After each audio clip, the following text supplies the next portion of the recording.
धर्म ज्ञान पर स्वामी यो ने बताया सनातन का मतलब। धर्म ज्ञान पर स्वामी यो ने दिखाया विधर्मियों का भविष्य। धर्म ज्ञान पर स्वामी यो ने सनातनी विश्व की दिखाई पिक्चर। ऐसे में देखना ना भूले धर्म ज्ञान। हमेशा आपसे मैंने ऑनलाइन ही मैं आपसे जुड़ी हूँ और मैं भी सोचती हूँ मेरा भी बहुत बड़ा भाग्य है कि आपसे मेरी इस तरह मुलाकात हो पा रही है और आज हम एक साथ बैठ के एक चर्चा करेंगे। एक बहुत ही दिलचस्प चर्चा होगी काफ़ी चीज़ों को लेकर। लेकिन मैं भी जानना चाहती हूँ कि आपकी यात्रा आध्यात्मिक जगत में किस तरह से शुरू हुई और कैसे अब तक जारी है। अब आगे क्या सोचा है कि अब इसी अध्यात्म की राह पर चलकर किस तरह से मानव सेवा करनी है, लोगों का उद्धार करना है। यात्रा का तो मैं ये कहूँगा कि नदियों का स्रोत और ऋषियों का गोत्र नहीं होता। अध्यात्म की यात्रा प्लान करके नहीं होती है, वो तो डेस्टिन होता है, जिसको हम कहते हैं ना कि विधाता ने लिख लिया।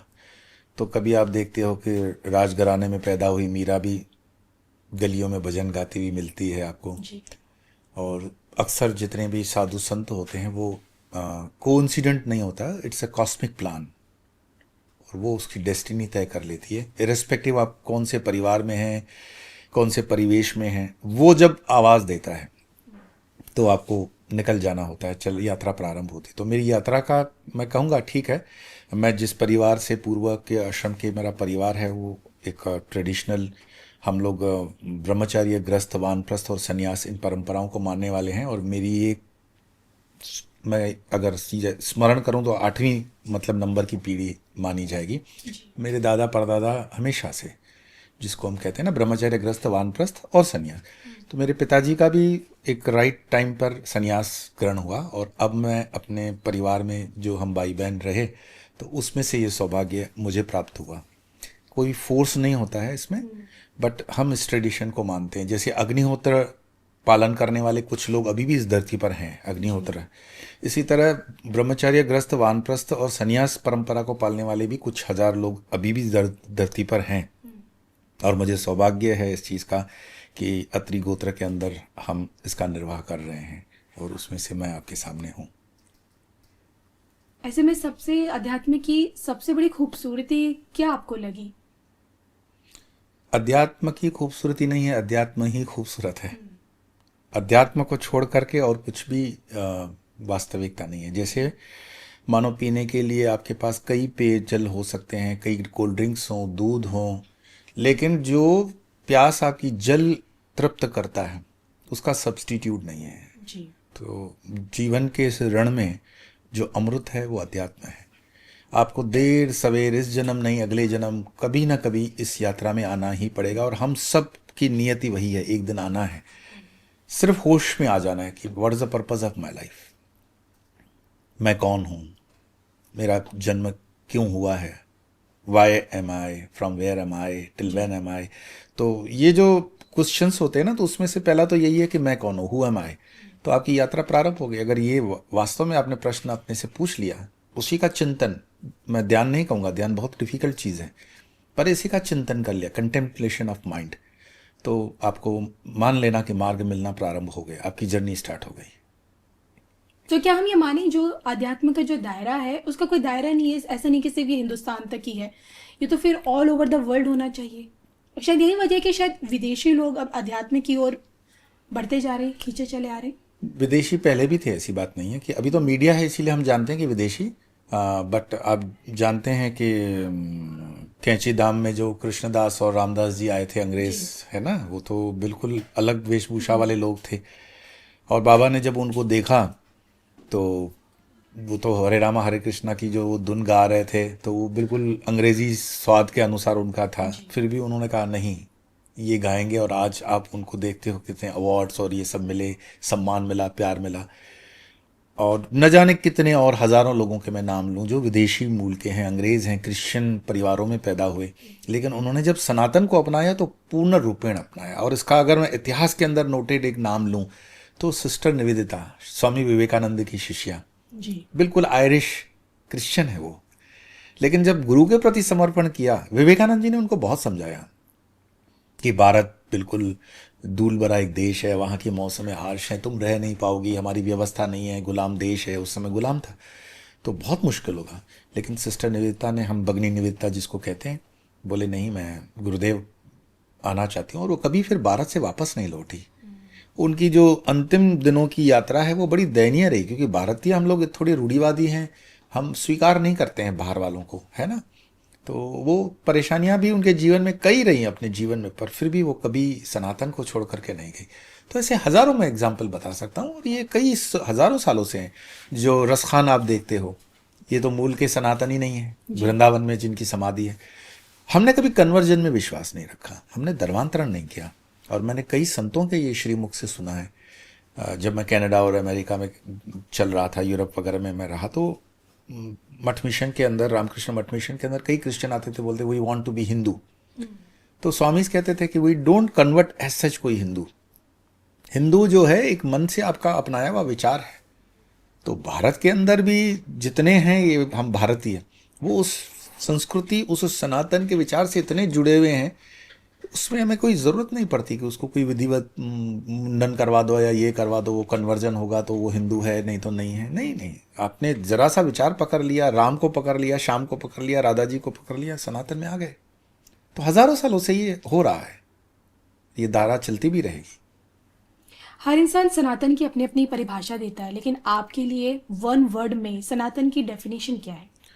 वन वर्ड में क्या आप सनातन को किस तरह से डिफाइन कर सकते हैं? सनातन मीन्स नित्य नूतन, एवर न्यू बोलो या एवर चेंजिंग बोलो। जैसे नदी, जल बहता है नदी में जी।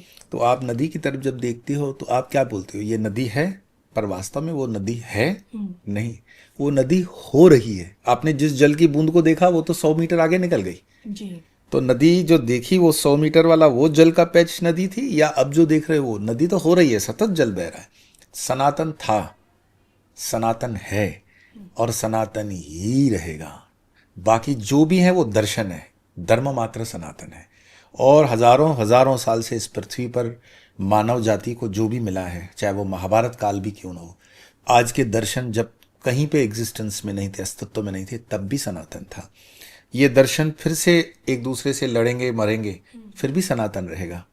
तो सनातन था, है और रहेगा। और सनातन का मतलब है नित्य नूतन। उसके थोड़े से कंसेप्शन इधर उधर हो सकते हैं एज पर टाइम, है ना। जैसे पहले हम चंदन के काष्ठों में लोगों की चिताएं जलाते थे, फिर लकड़ी पे हो गए, आजकल इलेक्ट्रिक हो गए। तो परिवर्तन जीवन का नियम, फिर भी वो है सनातन। तो नित्य नूतन, बदलते रहना, चलते रहना, वो नित्य नूतन है। कई बार माइंड में ये आता है कि सनातन की उत्पत्ति कहाँ से हुई? भारत से। सनातन की अगर आप उत्पत्ति शब्द बोलोगे तो उसका मतलब डेट ऑफ मैन्युफैक्चरिंग, तो डेट ऑफ एक्सपायरी आप बोल रहे हो। सनातन की उत्पत्ति नहीं है। सनातन से ही जो उत्पत्ति है, जैसे वो, जैसे ही ब्रह्मांड का हम कंसेप्ट लेते हैं मांडुक्य उपनिषद वगैरह से, तो वहीं से ही प्रारंभ है। उत्पत्ति जैसी कोई चीज नहीं है। अच्छा।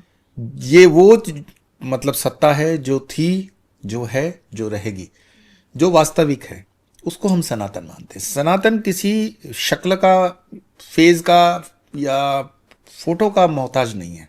सनातन, कभी हमने पिंडियों को भी पूजा है, जल को पूजा है, पेड़ों को पूजा है, जंगलों को पूजा है, पंछियों को पूजा है, प्रकृति को पूजा है। तो हम किसी एक पुस्तक पे बंधे हुए नहीं हैं, हम किसी एक चित्र पे बंधे हुए नहीं हैं, हम एक व्यक्ति पे बंधे हुए नहीं हैं। यही सनातन की खूबसूरती है। तो ऐसा नहीं कह सकते कि इसकी कब मतलब मैन्युफैक्चरिंग डेट है, नहीं, मैन्युफैक्चरिंग डेट नहीं। वो जैसे ही उपनिषद आप पढ़ोगे मांडुक्य वगैरह, तो वो जैसे ही कहता है कि मैं एक से अनेक हो जाऊं, वो जो विचार, और वहीं से प्रकृति का प्रारंभ होता है। तो मैं एक से अनेक हो जाऊं, जैसे ही वो विचार आया और वो विचार एग्जिस्टेंस में मूर्ति स्वरूप लेता है, वहीं से ही सनातन अपने आप में आ गया। उसको कोई लाने वाला नहीं है और कोई उसको वापस भेजने वाला भी नहीं है, तो वो रहेगा। फिर हमारे देश के कुछ ऐसे नेता हैं, चाहे आप M.K. स्टालिन को ले लीजिए, अपोजिशंस में बहुत सारे लीडर्स हैं, आप भी जानते हैं, मैं भी जानती हूँ, तो वो सनातन की इसी खूबसूरती को क्यों नहीं जान पा रहे हैं? क्यों समय समय पर कुछ ना कुछ ऐसे विवादित बयान आते हैं जिसमें सनातन में प्रहार किया जाता है, सनातन के खिलाफ बोला जाता है? हिंदुस्तान का ये मानस जो है ना, आपने स्टालिन का नाम लिया, आपने ट्रंप का नाम क्यों नहीं लिया, जिसने हिंदू धर्म के लिए प्रशंसा की है? हम हमेशा नेगेटिव को क्यों देखते हैं? देखो ऐसा है, गुड़ रखते हो तो गुड़ के ऊपर कीड़े मकोड़े बैक्टीरिया सब आते हैं, जी। है ना। चाहे भगवान के प्रसाद पे भी रखोगे तो मक्खियां आती हैं। ये वो अपना डीएनए दिखाता है। वो जिस रूट से आएगा, मान लो किसी ड्रेनेज गटर का पानी बहता है, साथ में गंगा जी भी चल रही है, अगर गंगा जी की लहर छोटी पतली है तो ड्रेनेज और उस गटर का पानी गंगा जी में मिलकर उसको गटर बना देता है। लेकिन गंगा जी की लहर बड़ी है और फिर उसमें नदी नाला कोई मिल जाए तो वो गंगा जी हो जाता है। ये जो जिन राजनीतिकों के आप नाम ले रहे हो, ये कोई बहुत बड़े महत्व के नहीं है। ऐसे करोड़ों करोड़ों पैदा होते हैं, करोड़ों करोड़ों चले जाते हैं काल के गाल में। और इनके थूकने से, कोई ऐसा मुंह उठा करके थूक ले कि सनातन पे थूक लूंगा, तो उनके थूकने से कोई सनातन को फर्क नहीं पड़ेगा, वो थूक उनके मुंह पे आती है। और यही हम नहीं, विधर्मी जिसको कहेंगे ना, गैर धर्म वाले ने भी कहा है, अल्लामा इकबाल ने, कि कुछ बात है कि हस्ती मिटती नहीं हमारी, सदियों रहा है दौरे जहां हमारा। जी। तो इकबाल जैसे व्यक्ति को, हालांकि इकबाल हिंदू ही थे, सप्रूत ब्राह्मण थे वो, और वो कन्वर्ट होकर के मुसलमान हुए थे। वो दौर, मतलब मैं उस पर नहीं जाऊंगा, वो राजनीतिक स्टेटमेंट हो जाएगी, लेकिन उनको भी कंसेप्चुअल क्लैरिटी है कि कुछ बात है कि हस्ती मिटती नहीं हमारी, दौरे जहां हर दौर में हमारा रुतबा रहा है, वो मानते हैं और मानना पड़ेगा। इसको गाली देने से या अपशब्द बोलने से सनातन को कोई फर्क नहीं पड़ता। सनातन विराट है, कोई फर्क नहीं पड़ता। यानी कि आप भी मानते हैं कि डीएनए तो सबका एक ही है, हिंदू